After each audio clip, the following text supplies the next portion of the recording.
So, Bryan, could you maybe kick us off by talking about how you came to this story in the beginning? I believe that, well, I was speaking to Zach backstage, so I've cheated a little bit because he clued me into this, but you were interested in Timothy McVeigh to begin with. Is that right?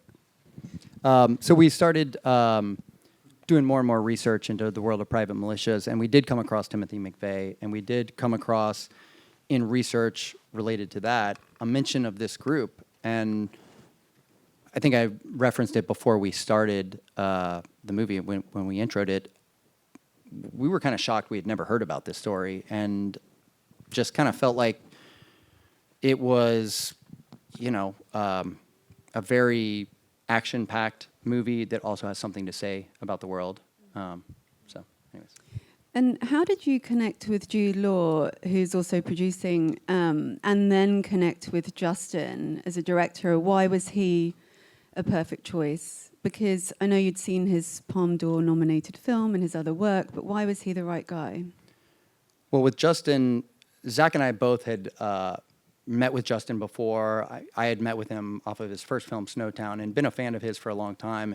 And it just felt like a really good mix of the type of material that he likes. He does a lot of true crime with, just some like really character-driven storytelling. And when Zach and I met with him initially after he read the script, he responded right away, and it really felt like we were all on the same page.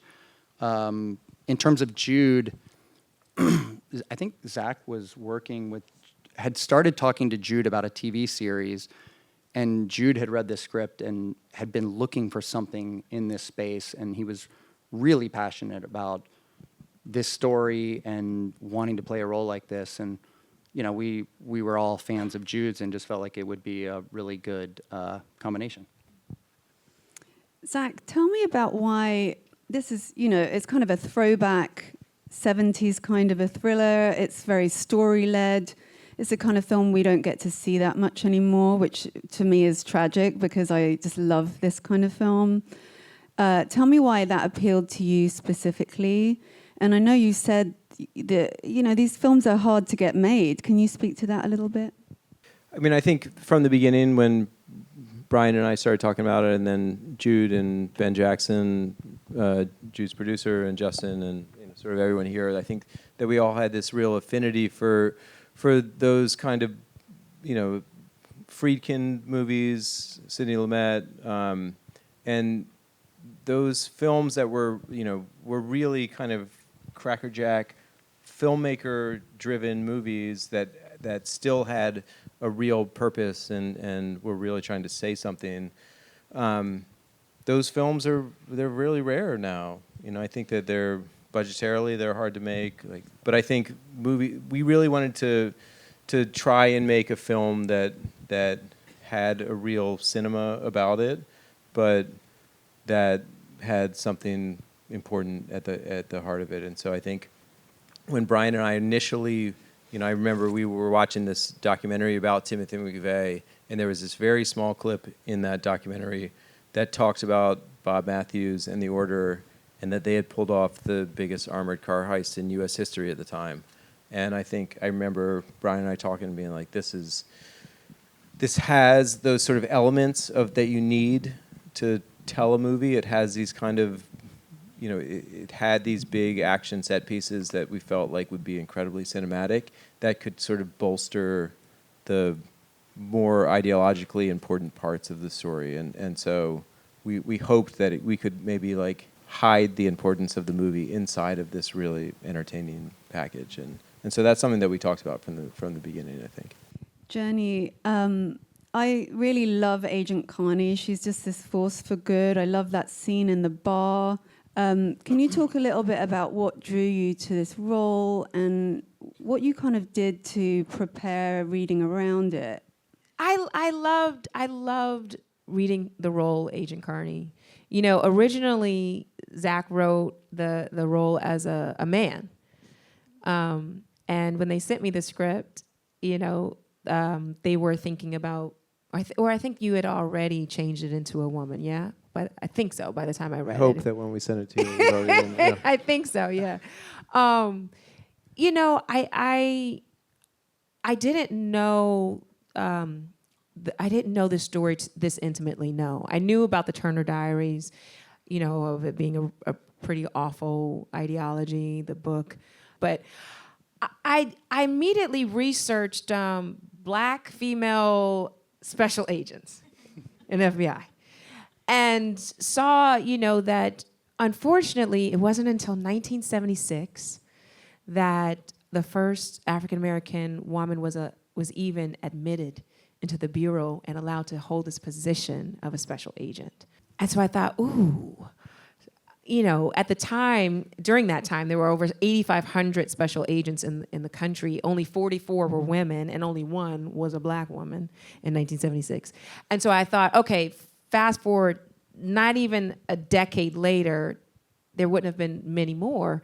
So I immediately, you know, reached out to a few former special agents, women of color, and just interviewed them and picked their brain about what was it like to serve in the Bureau, and what was it like working on, you know, maybe not this case, but cases similar to this, cases dealing with hate crimes, or, you know, and I realized how lonely the job was for them.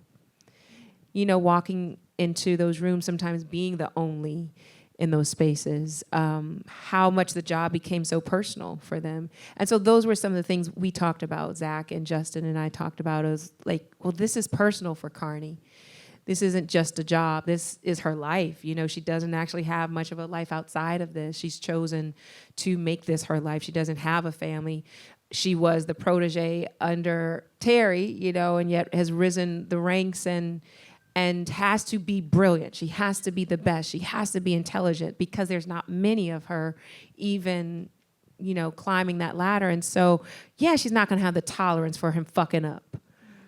You know, she's not gonna have the tolerance for him not following orders, because she can't do that. You know, and so this brother-sister tug that they have was so fun to play with Jude. I just adore him. I think he is such a phenomenal actor, one of the greats, and was just so generous to work with on set. But yeah, it did take a lot of research just to try to make Carney like a real living, breathing, fleshy human being. Nicholas, you had obviously worked with Justin before. So can you talk to us a little bit about how you felt going into it and how Justin might have helped you? Yeah, I'd worked with Justin before, and he called me and said, I've got this script. And he sent it to me, and I read it, and I spoke to him, and I said, well, what made you think of me? And he said, the only thing that could have made me do it, he said, because you're a brilliant actor. But it wasn't necessarily on my bingo card of characters that I wanted to play. But I know from working with Justin before that he has a great ability to show characters very completely in their life, not with empathy, but with some sort of understanding without judgment. And that's a very tricky thing when you're playing a character like this, he's based his horrible ideology on so many untruths and has gone so far down that rabbit hole. He's committed to, a horrible way of life, but also in a very manipulative, kind of, not charming, but way of brainwashing people and finding disenfranchised people to prey upon who need family. And that was then very interesting to me to talk. Basically, if it wasn't for Justin, I don't think I would have done it, because there's just too many risks, and it's a character that I think could have easily fallen way down a presentable side, which is not necessarily what's dangerous about him.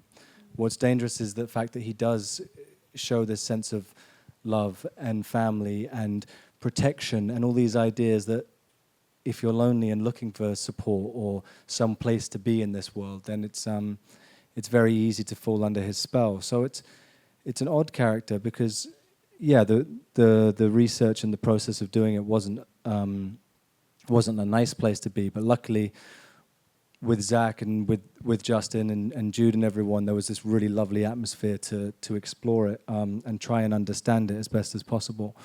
And that comes very much down from Justin from day one, the way he talks about the characters, but then the way he approaches prep in terms of he sent manifestos to us for, things to kind of prep and feel more like the characters and get into them. So I was working on another movie just before this, but he'd be like, hey, send me a voice note about the guns you own and your beliefs on this and whatever. And so you'd be kind of on your lunch break sitting there kind of trying to understand and express what it is that these characters feel. So by the time we got to set, you felt like you could just be in the scenes without having to perform anything outside of what the character or the person would be doing. Bob's obviously not well known enough that you have to do an impersonation, but I did find some recordings of him and his speeches and things, so he could listen to those and get specific on certain sounds within his accent, which is always useful when you can be very specific with things like that.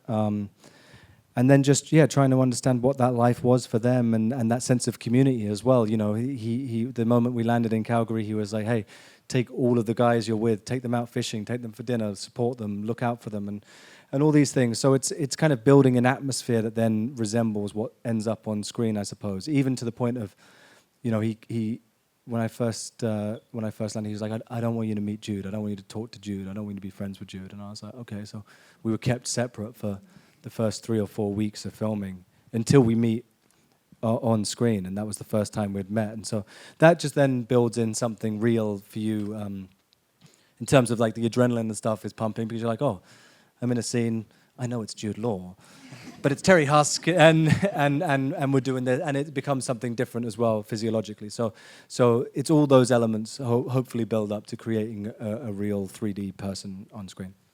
Bryan, perhaps you could answer this one, but I believe the shoot was only 32 days. Is that right? 33. I'm sorry, 33.